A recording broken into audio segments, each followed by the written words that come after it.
Chapter 42. Rome Divided, the Angles and Saxons. The Angles and Saxons, the freedom-loving progenitors of the English race, were the next barbarians to plant themselves on the territory of what had been the majestic empire of Rome. For the fatherland of the English race, we must look far away from England itself. In the 5th century after the birth of Christ, the one country which we know to have borne the name of Engeln, or England, lay within the district which is now called Schleswig, a district in the heart of the peninsula that parts the Baltic from the northern seas. Its pleasant pastures, its black-timbered homesteads, its prim little townships looking down on inlets of purple water, were then but a wild waste of heather and sand, girt along the coast with a sunless woodland, broken here and there by meadows that crept down to the marshes and the sea. The dwellers in this district, however, seem to have been merely an outlying fragment of what was called the Engel, or English folk, the bulk of whom lay probably in what is now Lower Hanover and Oldenburg. On one side of them, the Saxons of Westphalia held the land from the Weser to the Rhine. On the other, the Eastphalian Saxons stretched away to the Elbe. North again of the fragment of the English folk in Schleswig lay another kindred tribe, the Jutes, whose name is still preserved in their district of Jutland. Engel, Saxon, and Jute all belonged to the same Low German branch of the Teutonic family, and at the moment when history discovers them, they were being drawn together by the ties of a common blood, common speech, common social and political institutions.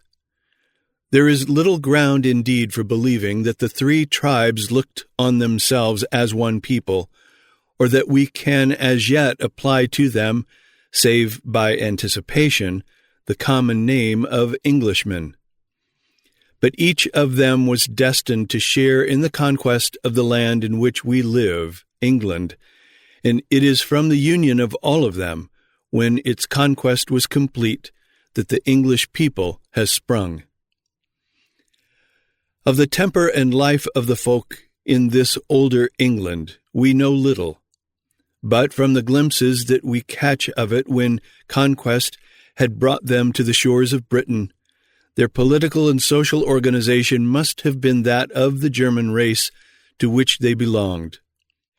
In their villages lay ready formed the social and political life which is round us in the England of today. A belt of forest or waste parted each from its fellow villages, and within this boundary or mark the township, as the village was then called, from the tun or rough fence and trench that served as its simple fortification, formed a complete and independent body, though linked by ties which were strengthening every day to the townships about it and the tribe of which it formed a part. Its social center was the homestead where the atheling or eorl, a descendant of the first English settlers in the Waste, still handed down the blood and traditions of his fathers. Around this homestead or athel, each in its little croft, stood the lowlier dwellings of freelings or ceorls. The eorl was distinguished from his fellow villagers by his wealth and his nobler blood. He was held by them in a hereditary reverence, and it was from him and his fellow athelings that host leaders, whether of the village or the tribe, were chosen in times of war. But this claim to precedence rested simply on the free recognition of his fellow villagers. Within the township, every freeman or ceorl was equal.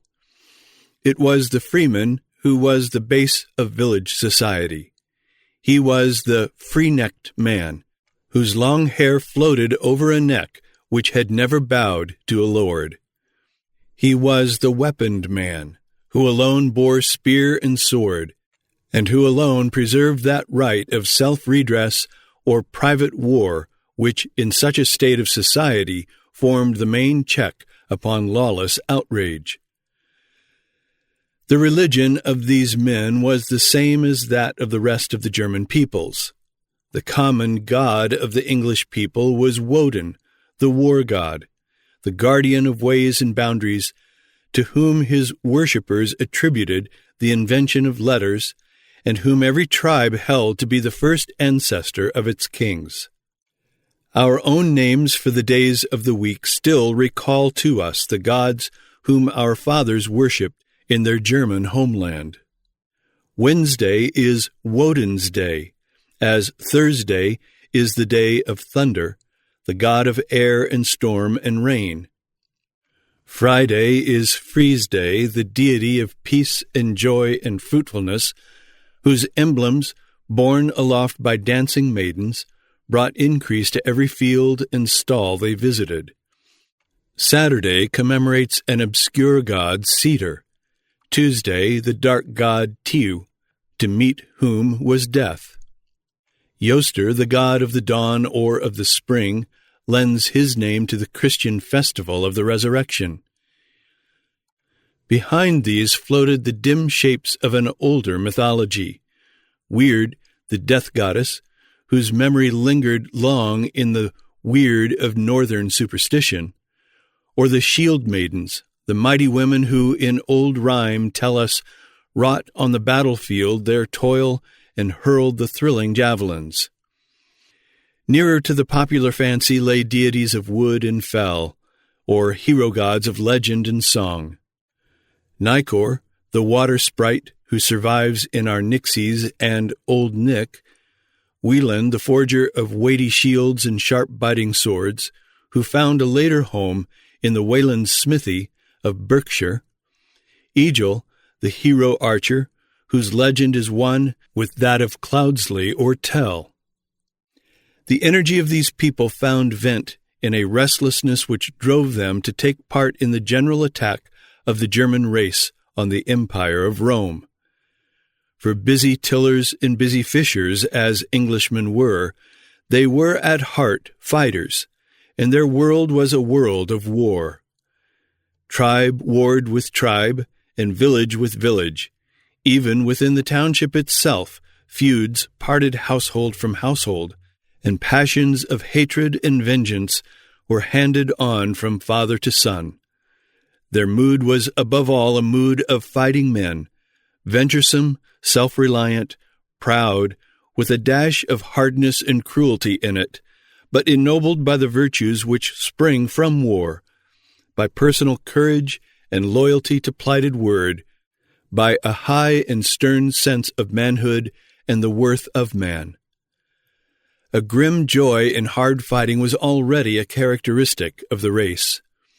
War was the Englishman's shield play and sword game. The gleeman's verse took fresh fire as he sang of the rush o' the host and the crash of the shield line. And next to their love of war came their love of the sea. Everywhere throughout Beowulf's song, as everywhere throughout the life that it pictures, we catch the salt whiff of the sea. The Englishman was as proud of his seacraft as of his warcraft. Sword in teeth, he plunged into the sea to meet walrus and sea lion.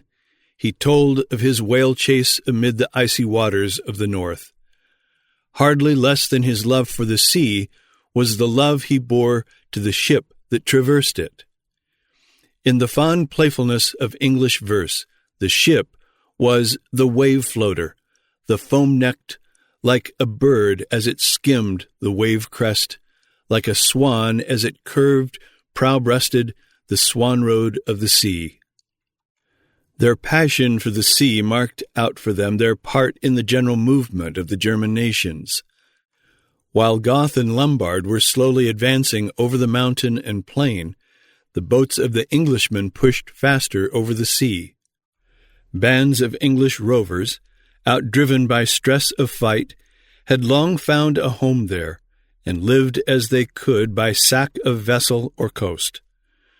Chance has preserved for us, in a Sleswick peat bog, one of the war keels of these early pirates.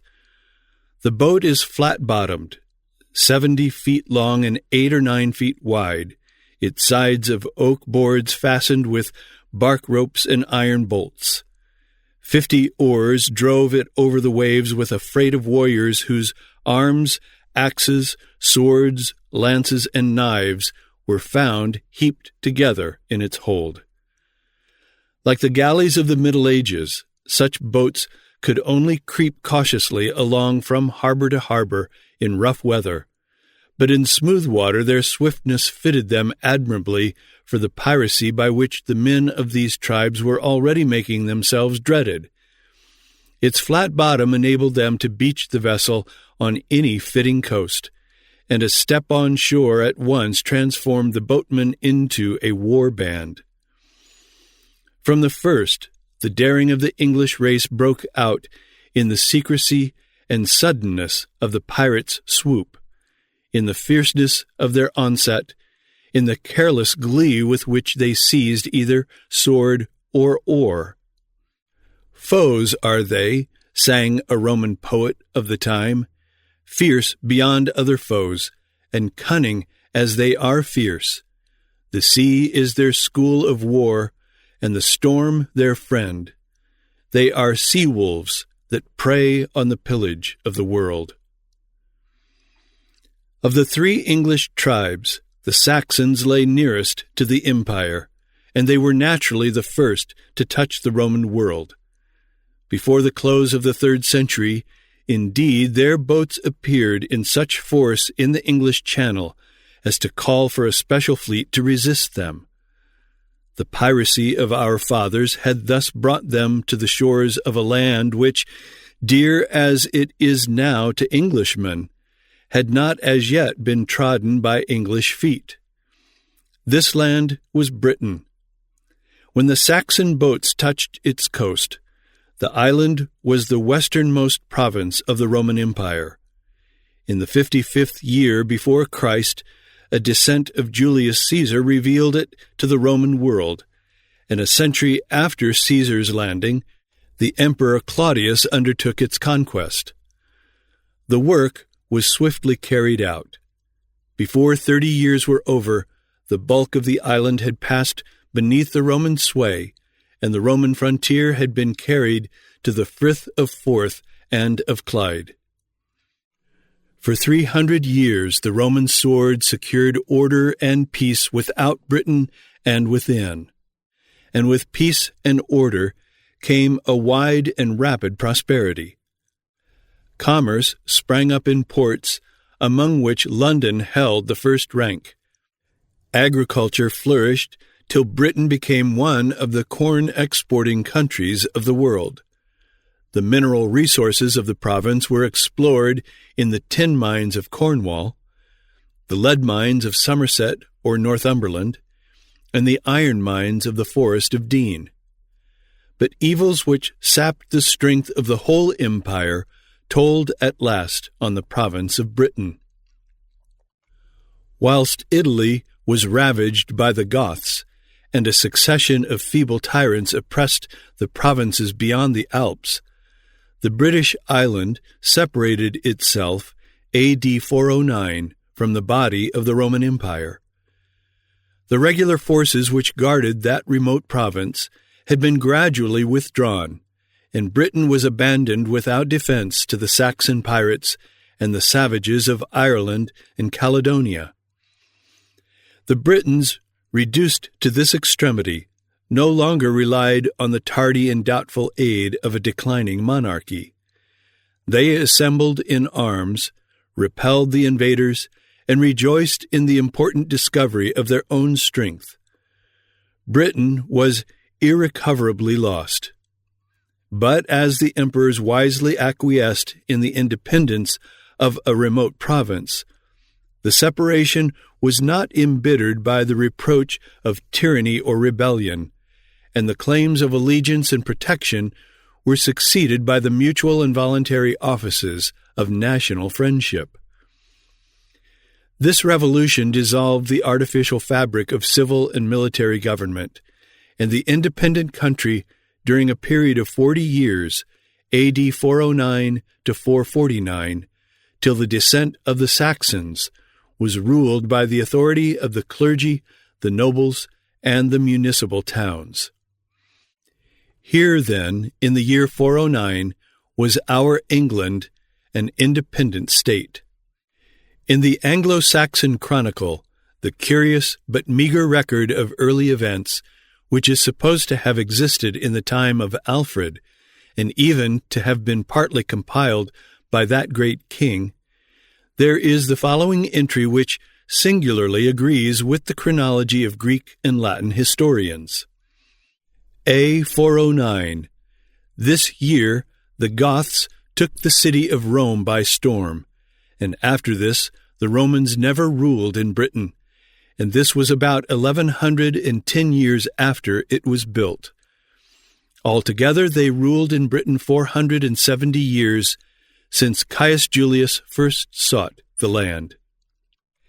It was to defend Italy against the Goths that Rome, in the opening of the 5th century, withdrew her legions from Britain, and from that moment the province was left to struggle unaided against the Picts. Nor were these its only enemies. While marauders from Ireland, whose inhabitants then bore the name of Scots, harried the west, the boats of Saxon pirates, as we have seen, were swarming off its eastern and southern coasts.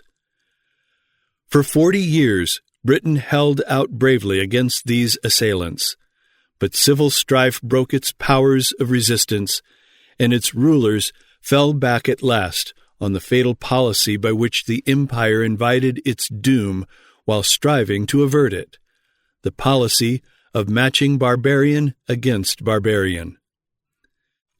By the usual promises of land and pay, a band of warriors was drawn for this purpose from Jutland in 449, with 2 aldermen, Hengist and Horsa, at their head. If by English history we mean the history of Englishmen in the land which from that time they made their own, it is with this landing of Hengist's war band that English history begins. They landed on the shores of the Isle of Thanet, at a spot known since as Ebbsfleet. No spot can be so sacred to Englishmen as the spot which first felt the tread of English feet. Hengist and Horsa, who according to the Anglo-Saxon historians landed in the year 449 on the shore which is called Winesfleet, were personages of more than common sort. They were the sons of Witgils, son of Witta, Witta of Wecta, Wecta of Woden. So says the Anglo-Saxon Chronicle, and adds, from this Woden sprung all our royal families. These descendants, in the 3rd generation from the great Saxon divinity, came over in 3 boats. They came by invitation of Wertgern, Vortigern, king of the Britons. The king gave them land in the southeast of the country on condition that they should fight against the Picts, and they did fight, and had the victory wheresoever they came. And then they sent for the Angles, and told them of the worthlessness of the people and the excellences of the land. This is the Saxon narrative. The work for which the mercenaries had been hired was quickly done, and the Picts are said to have been scattered to the winds in a battle fought on the eastern coast of Britain. But danger from the Pict was hardly over when danger came from the Jutes themselves. Their fellow pirates must have flocked from the channel to their settlement in Thanet. The inlet between Thanet and the mainland was crossed, and the Englishmen won their first victory over the Britons in forcing their passage of the Medway at the village of Aylesford. A second defeat at the passage of the Cray drove the British forces in terror upon London, But the ground was soon won back again, and it was not till 465 that a series of petty conflicts, which had gone on along the shores of Thanet, made way for a decisive struggle at Whippidsfleet. Here, however, the overthrow was so terrible that from this moment all hope of saving northern Kent seems to have been abandoned, and it was only on its southern shore that the Britons held their ground. 10 years later, in 475, the long contest was over, and with the fall of Lyme, whose broken walls look, from the slope to which they cling, over the great flat of Romney Marsh, the work of the first English conqueror was done. The arts and religion, the laws and language which the Romans had so carefully planted in Britain, were extirpated by their barbarous successors. After the destruction of the principal churches, the bishops, who had declined the crown of martyrdom, retired with the holy relics into Wales and Armorica. The remains of their flocks were left destitute of any spiritual food. The practice and even the remembrance of Christianity were abolished. The kings of France maintained the privileges of their Roman subjects, but the ferocious Saxons trampled on the laws of Rome and of the emperors. The proceedings of civil and criminal jurisdiction, the titles of honor, the forms of office, the ranks of society, and even the domestic rights of marriage, testament, and inheritance were finally suppressed, and the indiscriminate crowd of noble and plebeian slaves was governed by the traditionary customs which had been coarsely framed for the shepherds and pirates of Germany. The language of science, of business, and of conversation, which had been introduced by the Romans, was lost in the general desolation. A sufficient number of Latin or Celtic words might be assumed by the Germans to express their new wants and ideas, but those illiterate pagans preserved and established the use of their national dialect.